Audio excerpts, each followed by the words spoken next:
Hello and welcome back to my channel. In today's video, I will show you the error in the shop app. There was a error of passkey. So let's get started.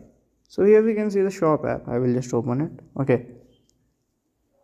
So as you can see the shop app, sometimes it have the error of passkey. For example, if you have opened the app and it would ask you for the passcode on the app or the password or the like type of pattern.